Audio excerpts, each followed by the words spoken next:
All right, folks, what is going on? This is episode 469 of the First and Frame Rate Show. I am VF Baller. Over here, we talk about Georgia Southern and Atlanta Falcons football. And today, we're going to jump back into Georgia Southern football. I talked a lot about the Falcons. They're doing a phenomenal job of making some roster moves, some trades. Looking forward to the future and just building a culture where guys possibly want to be in Atlanta because of the money and the coaching and just the environment. They look like they're building something really nice. Year 2 of Coach Arthur Smith, and he's making things happen. Terry Fontenot, year 2 of him making things happen. You really can't knock what they're doing right now. But we're going to talk about some Georgia Southern football as they have a game against South Alabama, the 6-2 South Alabama Jaguars. And this may be a really tough game for Georgia Southern because I've been looking at what's going on with South Alabama, and it's really hard to figure them out. It's really hard to figure out what they're trying to do. But we're going to try to make some sense of it and talk about some players that they have and talk about what we can do to make things, a little bit easier for Georgia Southern at Paulson and see if we can get this W.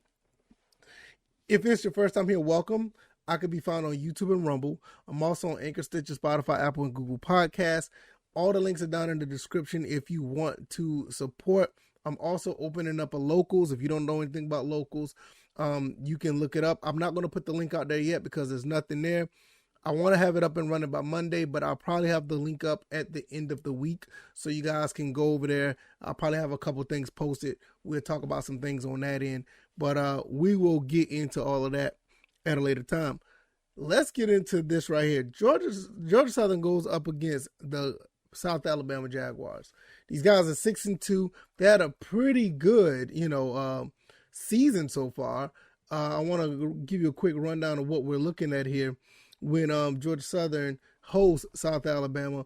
South Alabama is, like I said, they're 6-2.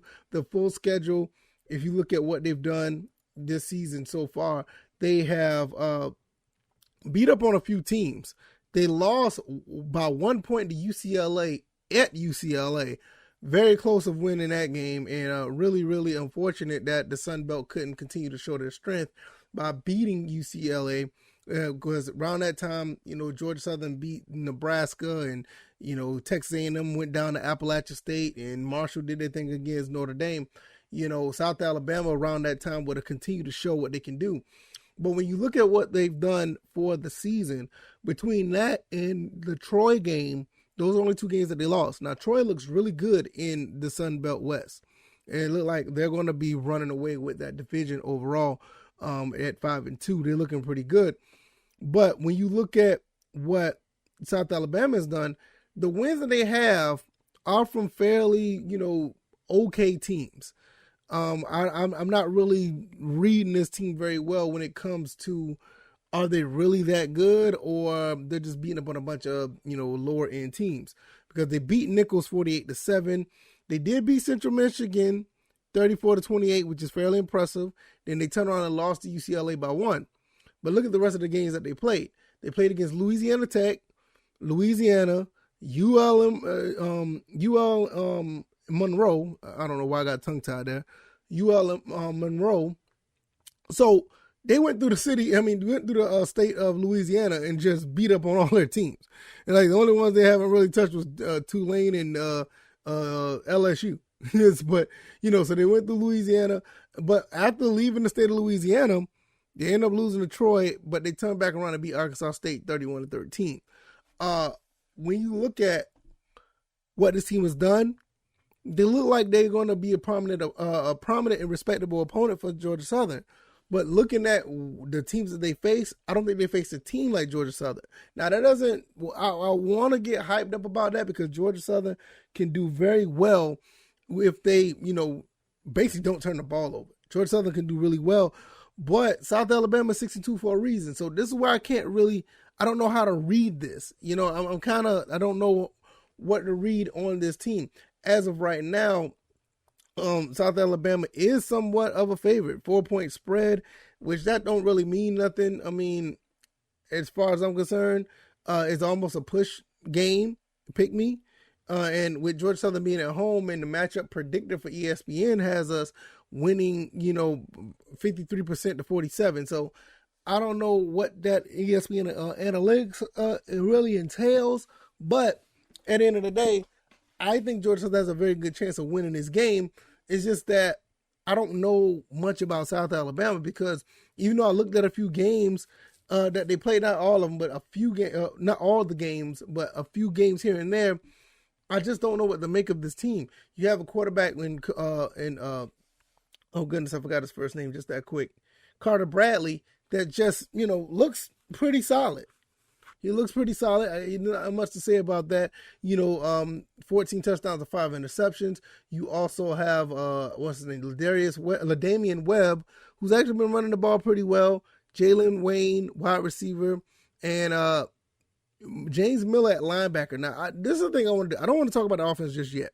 I want to talk about South Alabama defense because their defense is going to, pretty much dictate.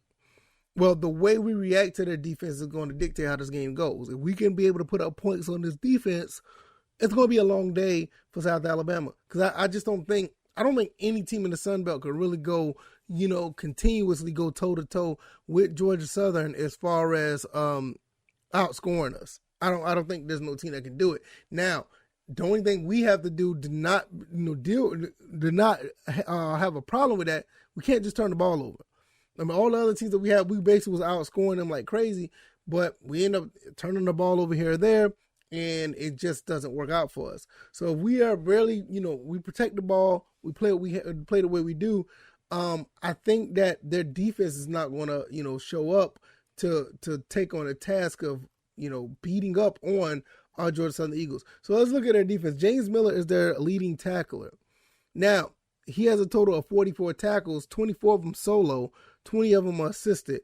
Their other linebacker, Trey Kaiser, has 29 tackles solo, 12 assisted for a total of 41. And you also have another linebacker that they have, Keyshawn Brown, with 18 tackles, 11 assisted for a total of 29. Their linebackers is going to be, I'm not going to say they're going to be a problem, but this is something that we may want to try to deal with when it comes to our offense. These linebackers look like they can get around a little bit, look like they can, stretch, go sideline to sideline, and it could cause problems for our running game. Now, that's one thing I'm worried about is the running game, because you got linebackers like this, and you also have a defensive lineman who's already has 4 sacks on the season. You have another guy with C.J. Rice has 3 sacks on the season. So Jamie Sharris had the four sacks. C.J. Rice has 3. Quaidavius, I said that completely wrong. Wakevius Thompson has 3 sacks as well. So you got 3 guys that are either playing linebacker or on the defensive line that are actually putting pressure on the quarterback. Now, our offensive line is pretty good. I think our offensive line is pretty stout. We should be okay doing something against this team, but you can't overlook what they have. And also, this safety that they have, Yam Banks, he has a total of 19 solo tackles, 8 assisted, 27 total tackles. 5 pass defenses, 4 interceptions. This is a guy that you may want to watch out for.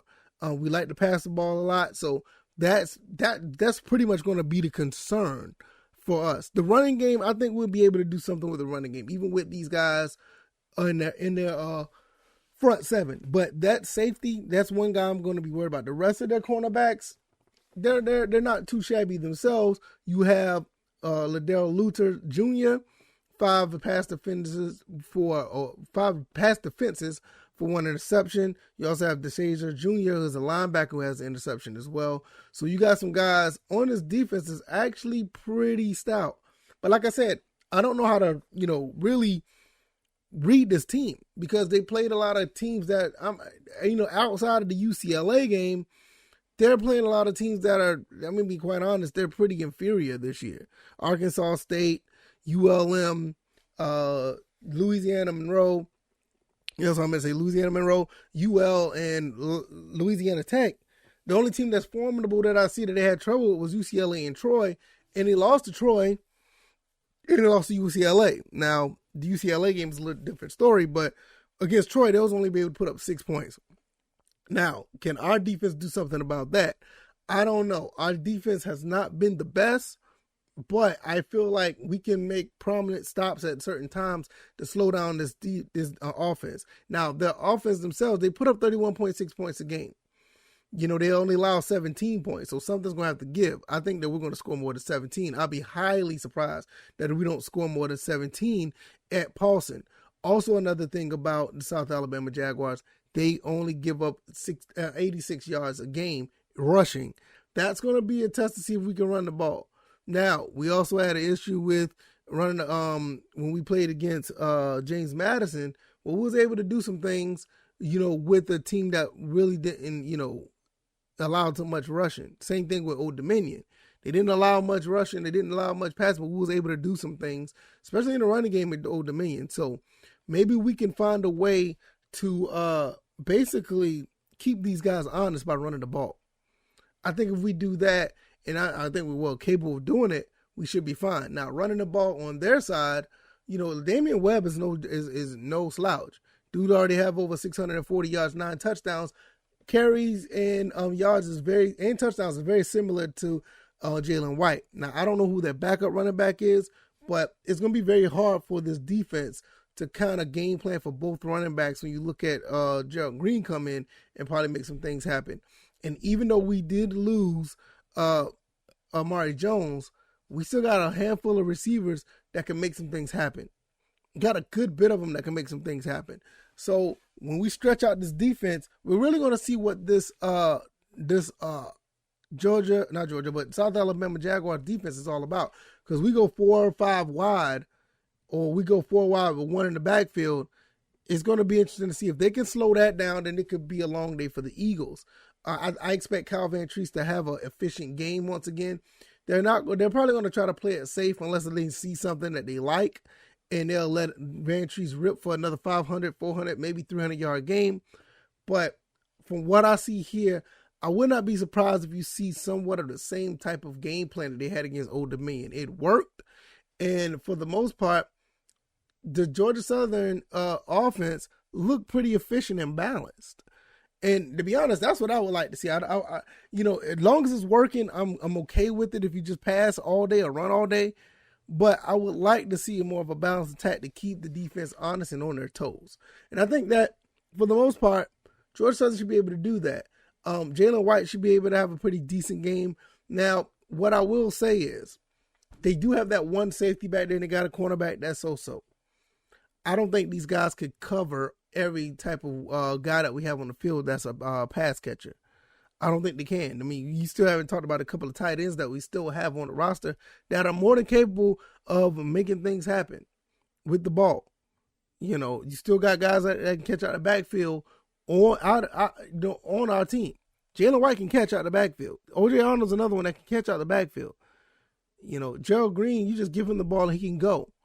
So, with this preview, I want to say this. Georgia Southern, they know better than I do. I'm just a guy that's behind the microphone and in front of the camera. But from what I see, Georgia Southern has opportunities. They have opportunities to make some things happen with this team, with the South Alabama Jaguars this upcoming Saturday. They're just going to have to continue to execute, stop the big plays, and actually keep these guys in check on defense. If you do that, I mean, it's almost like really easy to say, but when you look at what's going on, on this team, you got linebackers on this team that actually needs to be kept in check. They got to be honest, because South Alabama Jaguars, their linebackers look pretty good. They actually have a pretty decent pass rusher as well. And like I said, I think our offensive line has been doing a phenomenal job all season. I think they will continue to do so. They managed to stymie Old Dominion, which had the best pass rush in the country. So I think, South Alabama will probably, try, but I think we can hold them at bay. Also, we owe them a butt kicking from last year because they beat us badly last year in Mobile, Alabama. So that's going to be real interesting to see if they're going to be able to overcome that. And Kyle Van Treese and company can have ice water in their veins and move the ball and score some points and keep this team, still fighting for their lives in the West Division of the Sun Belt. It's going to be pretty interesting. I think it's going to be a really good game. Probably the best game in the Sun Belt, to be honest with you, because I don't know about the other games, but these two teams here, 6-2 and 5-3, it's going to be a real good one to watch. So hopefully you guys will check it out, and we'll talk about the game post-game later on in the weekend. If you like this commentary, hit the like button, share this podcast, subscribe to the channel if you haven't already. Let me know what you guys think. I just talked about a few things when it comes to Georgia Southern versus South Alabama. The preview of that game, that'll be at 4 o'clock Eastern time, which I want to say, yeah, that's 4 o'clock Eastern time because we're at home. I don't know why I thought we was away. But 4 o'clock Eastern time, you guys can check it out. We're going to be playing at Paulson. Hopefully that helps. The power of Paulson is something real. These guys play up to the task when they're at home, and it just never fails. Hopefully we can get some get back. So y'all guys let me know. All right, y'all. I'm going to get up out of here. Y'all be blessed. Enjoy the rest of your Thursday. See you on the next one. All right, y'all. Peace.